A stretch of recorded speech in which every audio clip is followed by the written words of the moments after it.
Aujourd'hui, nous allons parler de Icaris, l'un des personnages qui est... non, j'ai dit ça aussi avec Circe. Mais je pense que Icaris est encore beaucoup plus ressemblant de son personnage de la mythologie que Circe. Icaris provient du personnage de Icare de la mythologie, qui est un personnage qui est quand même assez connu dans la mythologie, mais en même temps assez méconnu. C'est plutôt le concept de sa mort qui est connu, plutôt que le personnage en lui-même, ainsi que les personnages qui l'entourent, plutôt que lui en particulier. Donc, j'espère que vous êtes prêts parce qu'on va parler de Icare.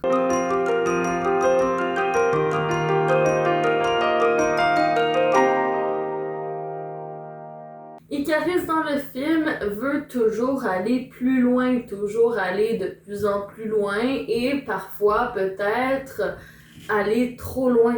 Et celui-ci se vaudra de se brûler les ailes, une expression qui est très importante pour justement montrer à quel point son personnage est extrêmement lié au concept de celui de la mythologie. Dans la mythologie, le personnage d'Icare est en fait victime de sa propre naïveté, mais surtout de sa vantardise, et ça va lui valoir en fait sa mort, tout simplement. Eh bien, Icare est le fils de Dédale, créateur et inventeur du roi Minos de Crète.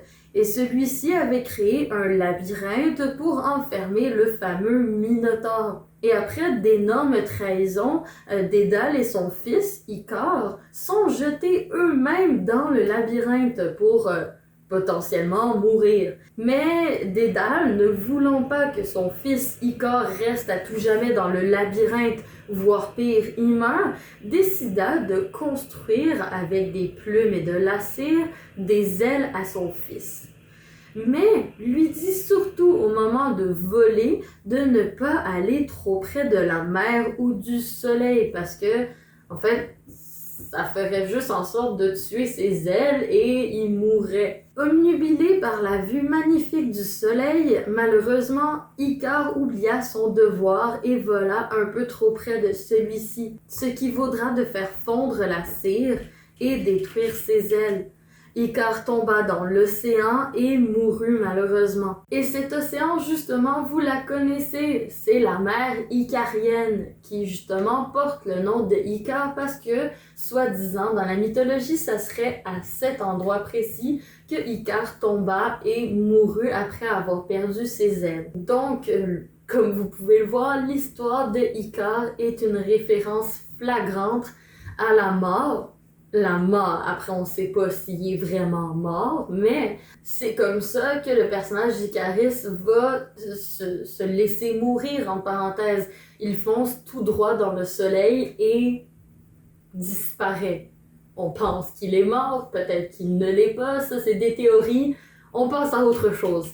Mais c'est une référence flagrante à la mythologie, Et justement, juste le fait que Icaris, dans le film, est le seul personnage des Eternals à être capable de voler, eh bien, c'est la référence à Icare qui, lui, volait grâce à ses ailes et que les deux personnages vont mourir à cause du soleil, entre parenthèses.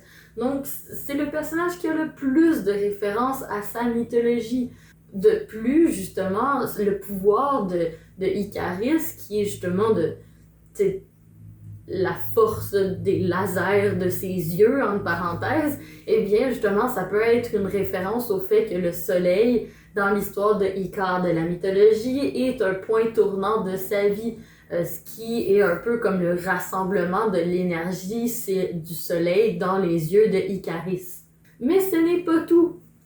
Icare, dans la mythologie, n'est pas un dieu, c'est un simple mortel.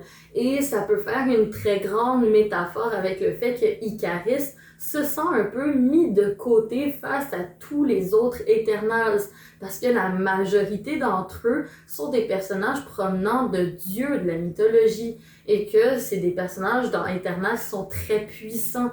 Donc Icaris, qui lui se sent un peu mis de côté et qui lui veut continuer à faire sa quête, à réussir la quête que les célestes leur ont donnée, eh bien, ça peut être une référence flagrante avec le fait que Icare était un simple mortel et que justement il était tellement trop vantard, trop naïf entre parenthèses que ça l'a mené à sa perte.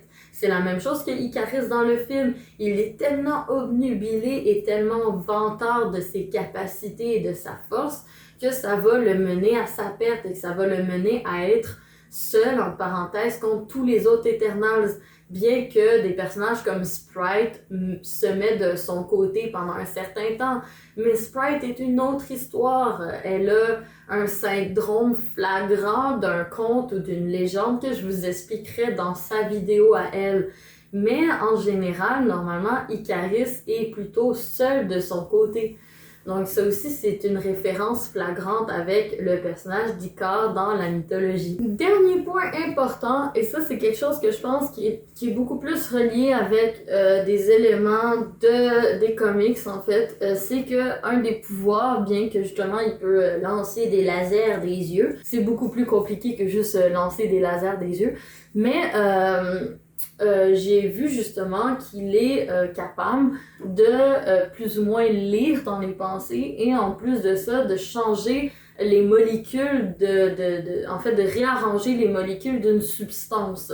Et bien justement, cet effet de réarranger les molécules d'une substance peut être facilement relié avec justement la métaphore du soleil et de justement tout ce qui est justement l'effet de la mort d'Icare quand la cire fond. Et bien justement, c'est que le soleil change les molécules de la cire qui fait en sorte qu'elles fond.